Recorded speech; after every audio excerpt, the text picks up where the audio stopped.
to Mock the Week. I'm Dara Breen. Joining me this week are Andy Parsons, Ben Narson, Russell Howard, Frankie Boyle, Hugh Dennis and Michael McIntyre.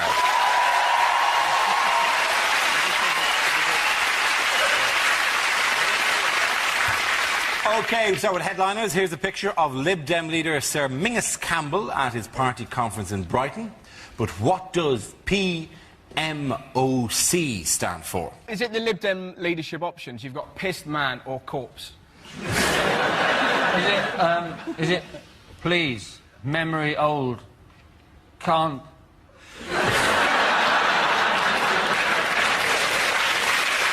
It's horrendous, doesn't it? It looks terrifying. Didn't I kill him on level 3 of Resident Evil? Is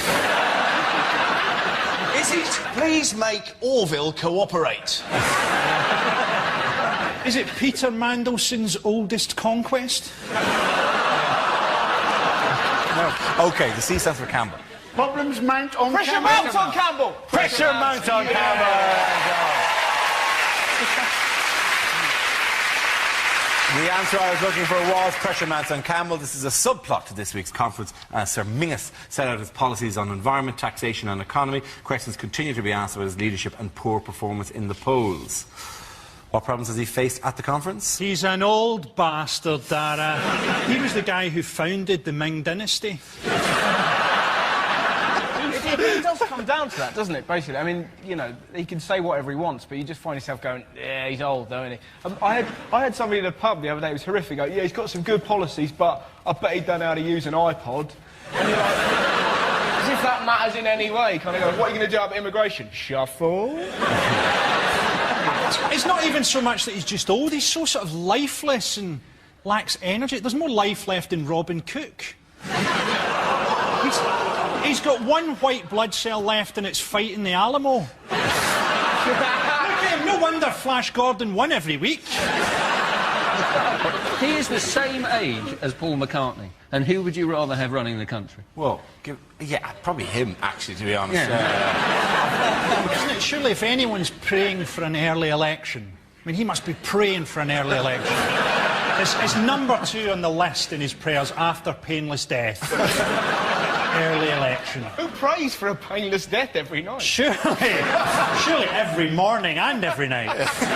He says he wants a greener vision of Britain. Yeah. He's going to have a greener vision of Britain, isn't he? Because soon he's going to be looking up at it through about 6 inches of grass. But that's the problem. Surely they'd bury him deeper than that. 6 inches of grass? What kind of cheapskate funeral home was he going to? He's only 66. I know. Ancient. That's all he Jesus. is. Ming has said he wants to hammer the rich people. Yeah. He said he wants to hammer the top 10% of earners. And people going, well, you know, you'll never get people to vote for increases in tax. Well, I think if it's just increases in tax on the top 10%, then people will probably be going, maybe we will vote for that. The rest of the 90% of us going, Sodom. You know? How you feel about that as host of a top television show, I don't know. Sodom. They're not getting in, are they? They're not getting in. Okay. But see, that's the interesting thing, because he can say he's going to hammer the rich, but ultimately the rich own the media. So that's why there's photos of him near toilets looking really old. So there's absolutely no chance of That him photo winning. near a toilet, by the way, will probably be the most famous there shot. you go. This is the shot you're going to see everywhere with regards to the Liberal. Him just pointing at a toilet. And pointing at a toilet and combined exercise machine, where you can clearly sit down and isolate your pecs. I do a couple of reps just as I'm on the push-out. Inhale and push it. The new abdominizer. His quote from Mingus: if you ever put me in one of those ham slicing machines, you'd find the top half Liberal and the bottom half Liberal Democrat. You're going to go. What an incredible thing to say. Well, A, who goes into a ham slicing machine first? Surely you mean in one of those machines that cuts you in half, not one that slowly grinds you down to a series of really tiny He'll slices. still be alive after this. I mean, it just shows you he is a zombie. That would be amazing. No wonder you couldn't kill him on that part of Resident Evil. If that would be great. At the conference, and they said, please welcome our leader, and everyone's expecting a very boring speech once more. Menzies Campbell, whatever he's called, and his legs come out 2 minutes before his body. Liberal Democrat, come on! Bring out the cheeky girls! He's got a 4% approval rating. Mein Kampf, which is nothing. Right? So they could just have anybody lead them. It's not going to make any difference. So I say, come on, let's get Lee from Blue.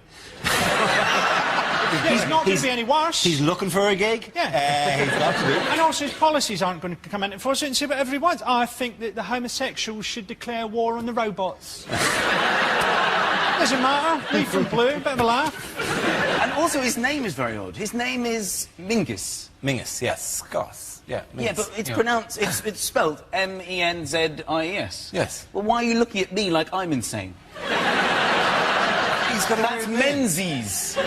Menzies. Yeah. John Menzies. But apparently... Menzies. People don't go, let's go to John Mingus. They don't do it.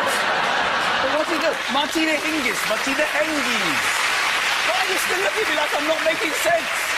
It's a G, not a Z. Because I'm waiting It's to a Z, turn not on a me G. and my crazy ethnic name. When they were growing so it's crazy. Men Z. That's not G. When they were growing, there's fundamentally something wrong with this man. He can't speak. He doesn't understand his own name. When he was growing up, hello, Ming, shall we go to the Goo and see the Gebra? What are they talking about? Should we catch Gulu Dawn and maybe get to Gingerburger? It's a nonsense. In fact, you should pronounce it John Mingus. Apparently, it's to do with a defunct Scottish letter Zog. Yeah, you couldn't make that sort of crap up, could you? It shows you how boring the Liberal Democrats are. It's more interesting to talk about the defunct letter Zog. How does a letter become defunct? And if Ah, you're we didn't using need it. Yeah. We had enough of Zog. All right. What's going on here? Big conga. They're having a massive conga. That is a queue outside Northern Rock, somewhere where there's a Northern Rock. That is a cue, yes. Old people, Yeah. because they're the only ones with savings, and they've got more money than anybody knew. How much money have these badly dressed old people who send you £1 for your birthday? It's unbelievable. I get a cheque for £10 from my grandmother, and look at these people. It's unbelievable. Well, I've got £1.2 million in there. Buy yourself a new fleece. Look at the state of you. It's unbelievable. But people, and they say, I'm worried I'm going to lose everything. You should be more worried about announcing on national television that you've got £1 million in your tartan and trolley bag. There are homeless people going, can you spare me any change? No, only got cash, £1.2 million. And the thing is, they're now wandering about northern town centres with all this cash, so everything else is falling, but the values of Greggs must be going through the roof. I mean, commodities brokers this week are going zinc's down, tin's down, yum-yums £3 each. I'm also convinced, when I saw these pictures, I'm sure that half of them are just there for fun. So why are you queuing? I've no idea, but it's great, isn't it? Is somebody on the news? Yeah. That looks like fun. Let's have a bit of that. Oh, and what now? The bank are backing our money. We'll be able to queue to put it back in again. It's impressive, because this is how you as a nation panic. You line up in an orderly fashion and wait for 8 days to get a draft. It's impressive. Like. Taking little chairs. You see footage of, like, a Latin American bank collapse, and there's people, like, picking up bins and throwing them through windows. That's how it was in I think it was Argentina the last time the bank collapsed. None of that up in northern towns. It's all like, yes, well, you know, we've been here all morning. It's been very pleasant, actually. Well, before we move on, can I just say this picture is far sadder than any of us have realised, because this woman at the back in the red dress is paying £8 in. My favourite story was apparently Newcastle United are sponsored by Northern Rock. They are? Yeah. I'm looking forward to the chance come Saturday. You know, you only sing when you're queuing. Where's your money gone? Where's your money gone? You're going down with the Alliance in Leicester.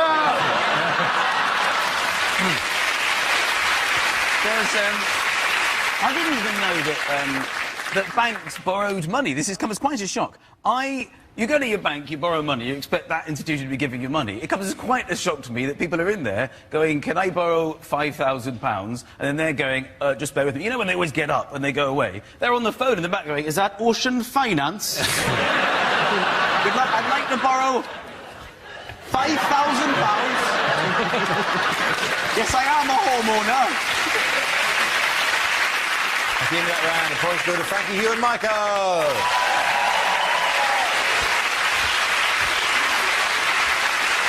Now we play a round called Northern Mock. This game involves Michael, Andy, Frankie and Russell, so if you could make your way to the performance area, please. This is where we test our performance stand-up skills. We spin the news generator, it settles on a topic, and anyone can volunteer jokes. The winner is the team I judge to produce the funniest stuff. OK, here we go. Let's spin the wheel. The first subject is health. Going to volunteer Frankie. Part of the side effect of the smoking ban in Scotland is that every pub, no matter how terrible or horrible, now has tables and chairs outside it. Basically, Glasgow looks like Paris after a nuclear war. People say there's no such way as a good way to die, and those people have never heard the phrase drug-fuelled sex heart attack. There's a great case in Scotland at the minute. A guy had a sex change, and he had everything chopped off. And then he decided that he wanted to change back. And they wouldn't let him. So he went to the European Court, and they said, OK, you can change back. Now he's changed his mind again. Wants to stay as he is. Typical woman.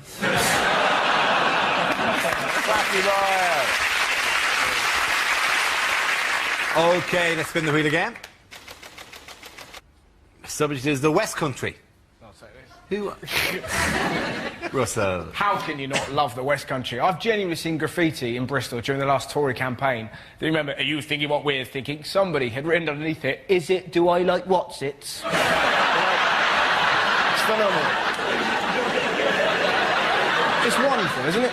I used to live there. I've moved away from Bristol because I was near a dogging site, which is just a bit odd, right? All right, I wasn't into it. I was just near a dogging site, right? And I was talking to my friend. I was like, Jane, why do they do dogging near the house, right? And she looked and went, apparently you got really great views of the Clifton Suspension Bridge. And you're like, well, you've got faith in humanity, haven't you? Just the idea that I tell you what.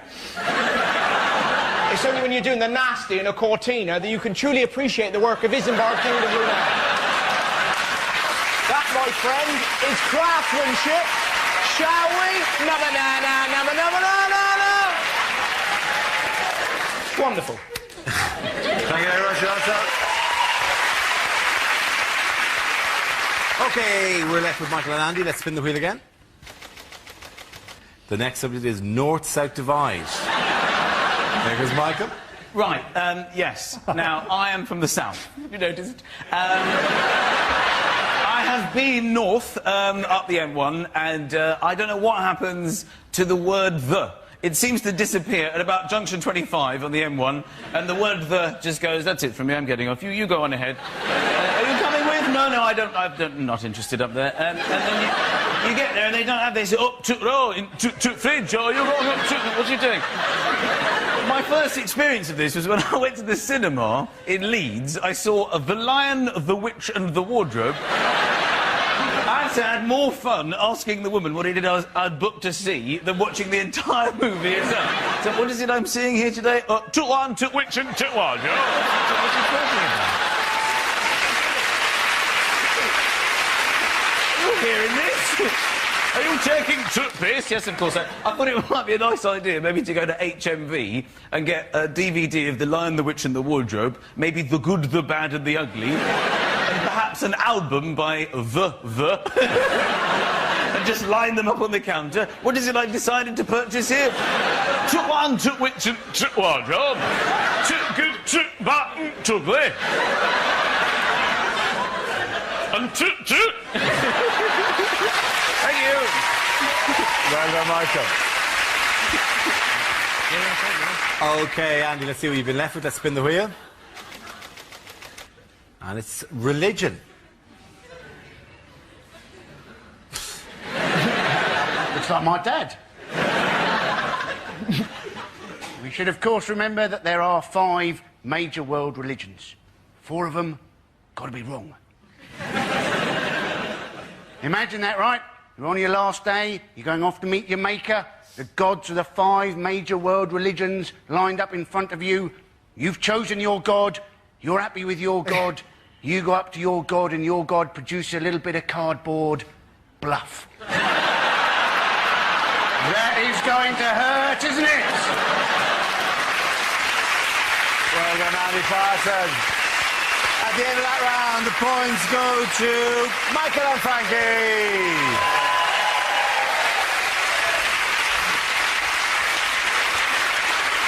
The next round is called If This Is the Answer, What is the Question? On the board are 6 categories. Michael, which category would you like?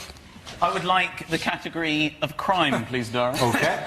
Crime it is. The answer is 25 pence. What is the question?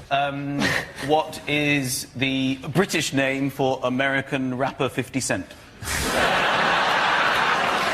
Is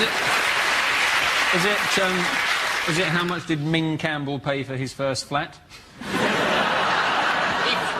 If Angelina Jolie looks $1 million, what does Amy Winehouse look like?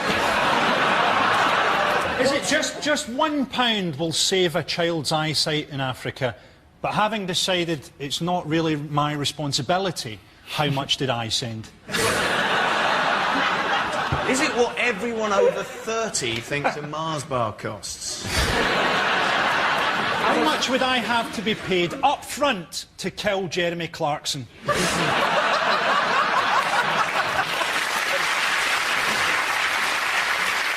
What fee guarantees Dean Gaffney's appearance at a party? What's top prize on Romanian Deal or No Deal? Can I just take the box? Is it for shoes? I'm going to steer towards the correct answer. Does anyone actually have any idea what was worth 25 It's something to do with money, isn't it? It's And something to do with money. It's to do with the real cost of something that was... It was Viagra. Absolutely right. Yes, the question I was looking for. Yes, the question I was looking for is how much were a criminal gang paying for fake Viagra tablets that they later sold for up to £20 each. Several members of an international network were found guilty of making millions from producing counterfeit Viagra and anti-baldness tablets at factories in Asia. How was the scam uncovered? Yeah, it's it's It ridiculous. doesn't grow your bloody hair back. It was uncovered by excellent work from Customs and Excise, apparently, whereas it should have been uncovered by someone going, hang on a minute, I'm sure something's meant to happen. I took Viagra once. I took Viagra and I had a hard-on for so long I had to give it its own shelf in the fridge.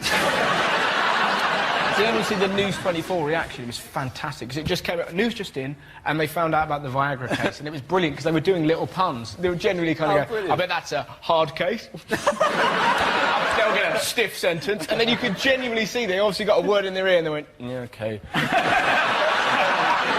Why? If you set up a counterfeit Viagra ring in which you basically spam people and say, I've got Viagra for you, why bother making... like dodgy pills? Why bother making them at all? Just send them nothing. They're still not going to complain. Like, if they're not going to complain when the pills didn't work, they're also not going to write and go, I sent away to your company via Viagra pills, and now I didn't seem to receive any. It's now apparently the biggest selling drug in the world.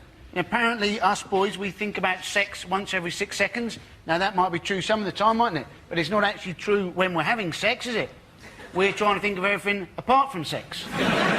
Traffic accidents, mortgage repayments, John Prescott, that's my own particular favourite. But you know when you're shagging away, right, and you've got this mental image of, say, John Prescott, and you're trying desperately not to get overexcited, and you do get overexcited, you feel dirty, don't you? Do you know what, Andy? Next time, I'm going to be thinking of you, thinking of John Prescott. You'll feel dirty. It's great we've got a drug to help old people have sex, isn't it? I love old people who've got that little twinkle in their eye, you know, and you're there playing Scrabble with your grandparents, and your grandpa puts down Viagra on a double word score and just goes... I wonder about that old woman that gave birth at 63. Because that baby can't have had to force its way out. Every time she went for a shit, it probably had to brace itself.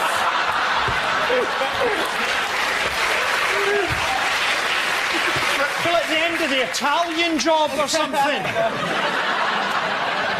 Which former American hero is in trouble again? Batman. It's O.J. Simpson. He's completely mental. You gotta love O.J., man, because he held some people up allegedly at gunpoint to get back some of his memorabilia, And his memorabilia is worth a lot because it appeals not only to sports fans but also to crime fans. There is actually, it panned across some of his memorabilia, and there's American footballs that are signed, and there are like jerseys that are signed, and there's photographs of him in court at his own murder trial that he signed in order to be sold for memorabilia purposes. What does he worry about that? Keep smiling, O.J. Simpson. And a picture of him in the glove. It's a pity they've done away with Celebrity Big Brother, isn't it? Because he'd have been brilliant on that. Day 63, O.J. is painting a version of the Guernica using the intestines of Charlie from Buster's. You wrote a book it was like a year ago entitled If I Did It. Yeah. Which is basically him, if I did kill her, this is how I would have done it. And you're like, gee, who's his PR? Charles Manson? The book has been released, but not by him. By Murdoch, the rights to the book, If I Did It, How I Would Have Killed Ron Goldman and My Former Wife, was won in a bankruptcy case by the Goldman family. Oh, really? Who then released it with a cover of a big picture of him and the words, I did it, with the word if in minuscule letters. And they sold 150,000 copies in the first 2 days of release. Maybe that's See, what the thing is, he was in the hotel for a wedding. Who invites O.J. Simpson to their wedding? He just jumped out. Killed his fucking wife. Maybe he just jumped out of the cake.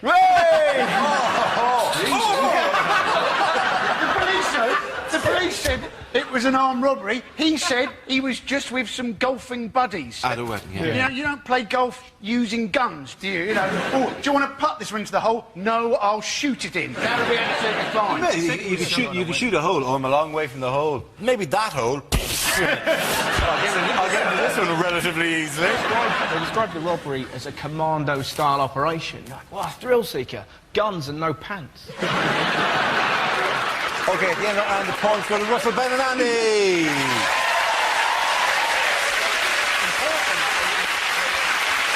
Our next round is called Newsreel. We play in a recent piece of footage featuring people in the news and ask Hugh to suggest what might be being said. This week's clip features David Cameron and William Hague.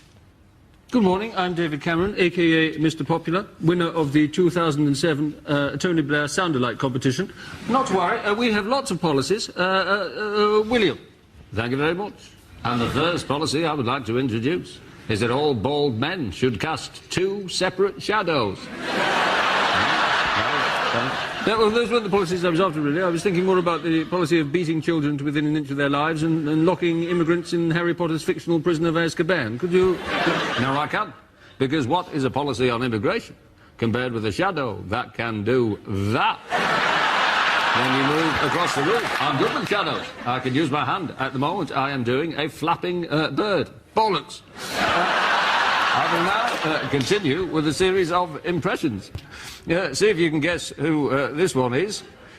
Now then. The band was just around the corner of your mind, ladies and gentlemen. Shawada. Nobody wants you to do impressions, William. People don't want you to be Jimmy Savile. People don't want you to be the Terminator. We want policies. The Terminator. Ah, interesting. I am the Terminator. Sent from the future to screw up your electoral chances. Well done, Hugh.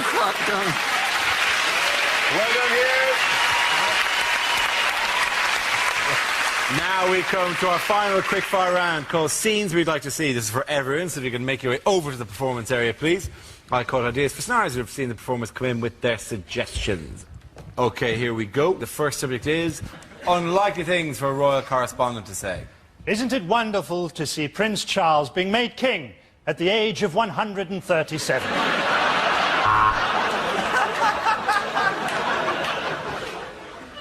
And the Queen there majestically taking her place in the queue to withdraw her savings from Northern Rock.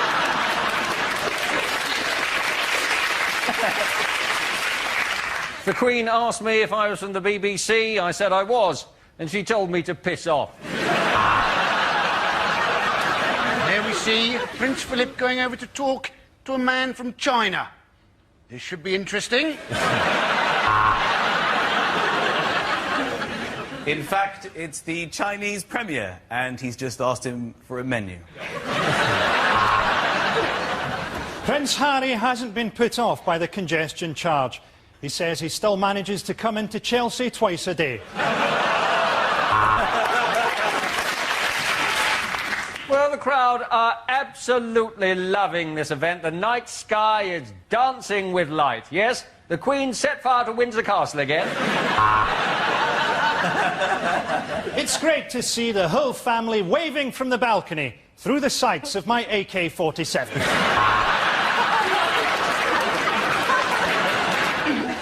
And as Prince Philip cuts the tape to open this mental institution, the doctors have got him. They've got him.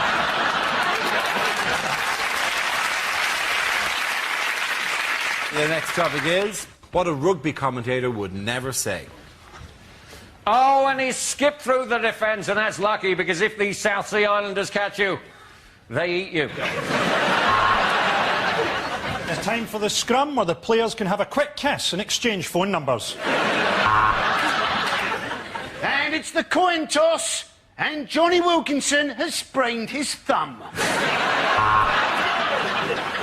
And that is a massive tackle. I wish mine was like that. Not everyone's been able to get tickets for this World Cup final, and we know a lot of you are watching at home. So hello to you, the England team. Oh, and it's bad news for New Zealand. Rugby doesn't matter.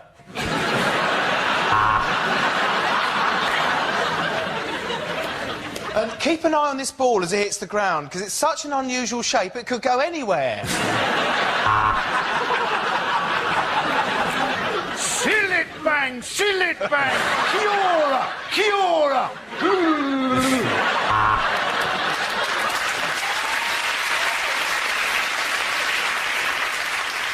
All pretence has been abandoned as both teams take to the field naked, covered in lubricant, to the sound of pounding techno. Thick muscular necks, broken noses and powerful thighs. The rugby wives are minging. This young man has a brilliant playing career ahead of him, followed by a bleak career as an after-dinner speaker before his suicide at 40. Well, he is in many ways the perfect fly half. Legs of a human, torso of a blue bottle.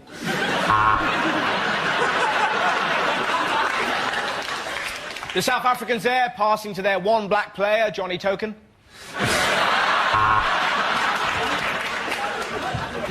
So it's England versus Samoa, a team of rank amateurs against Samoa.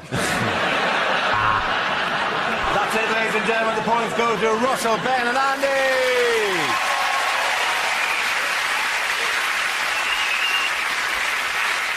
That's the end of the show. This week's winners are Andy Parsons, Ben Norris and Russell Howard.